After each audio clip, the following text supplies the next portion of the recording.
दोस्तों नमस्कार। स्वागत है आपका इस चैनल में जिसमें आप सुनते हैं सनातन धर्म से जुड़ी कथाएं और कहानियाँ। आज इसी संदर्भ में एक छोटी सी कहानी आपके लिए लेके आई हूँ, आपके नज़र कर रही हूँ। ध्यान देके सुनिएगा। दास प्रथा के दिनों में एक मालिक के पास अनेकों गुलाम हुआ करते थे। उन्हीं में से एक था लुकमान। लुकमान था तो केवल एक गुलाम, लेकिन बड़ा ही चतुर और बुद्धिमान था। उसकी ख्याति दूर दराज के इलाकों में फैली हुई थी। एक दिन इस बात की खबर उसके मालिक को लगी। मालिक ने लुकमान को बुलाया और कहा, सुनते हैं कि तुम बहुत बुद्धिमान हो। मैं तुम्हारी बुद्धि की परीक्षा लेना चाहता हूँ। अगर तुम इम्तहान में पास हो गए तो तुम्हें गुलामी से छुट्टी दे दी जाएगी। अच्छा जाओ, एक मरे हुए बकरे को काटो और उसका जो हिस्सा बढ़िया हो उसे ले आओ। लुकमान ने आदेश का पालन किया और मरे हुए बकरे की जीभ लाकर मालिक के सामने रख दी। कारण पूछने पर कि जीभ ही क्यों लाया, लुकमान ने कहा, अगर शरीर में जीभ अच्छी हो तो सब कुछ अच्छा ही अच्छा होता है। मालिक ने आदेश देते हुए कहा, अच्छा इसे उठा ले जाओ और अब बकरे का जो हिस्सा बुरा हो उसे ले आओ।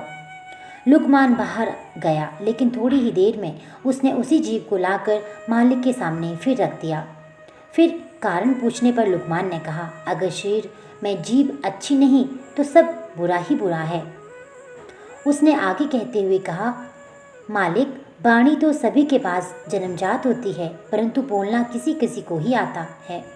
क्या बोले, कैसे शब्द बोले, कब बोले, इस एक कला को बहुत ही कम लोग जानते हैं। इस बात से प्रेम झरता है और दूसरी बात से झगड़ा होता है। कड़वी बातों ने संसार में न जाने कितने झगड़े पैदा किए। इस जीव ने ही दुनिया में बड़े बड़े कहर ढाए हैं। जीव 3 इंच का वो हथियार है जिससे कोई 6 फीट के आदमी को भी मार सकता है, तो कोई मरते हुए इंसान के अंदर भी प्राण फूंक सकता है। संसार के सभी प्राणियों में वाणी का वरदान मात्र मानव को ही मिला है। उसके सदुपयोग से स्वर्ग पृथ्वी पर उतर सकता है और दुरुपयोग से स्वर्ग भी नरक में परिणत हो सकता है। भारत के विनाशकारी महाभारत का युद्ध वाणी के गलत प्रयोग का ही परिणाम था। मालिक लुकमान की बुद्धिमानी और चतुराई भरी बातों को सुनकर बहुत खुश हुए। आज उनके गुलाम ने उन्हें एक बहुत बड़ी सीख दी थी और उन्होंने उन्हें आज़ाद भी कर दिया। दोस्तों, इस कहानी से हमें ये शिक्षा मिलती है कि मित्रों, मधुर वाणी एक वरदान है जो हमें लोकप्रिय बनाती है। वहीं कर्कश या तीखी बोली हमें अपयश दिलाती है और हमारी प्रतिष्ठा को कम करती है। आपकी वाणी कैसी है? यदि वो तीखी है या सामान्य भी है तो उसे मीठा बनाने का प्रयास कीजिए।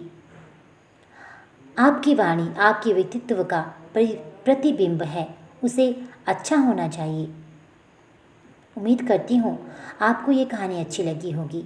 ऐसी अन्य कथाएं और कहानियाँ सुनने के लिए इस चैनल के साथ जुड़े रहिए और चैनल को लाइक, सब्सक्राइब और शेयर करना बिल्कुल ना भूलिएगा। आपका दिन शुभ हो। नमस्कार।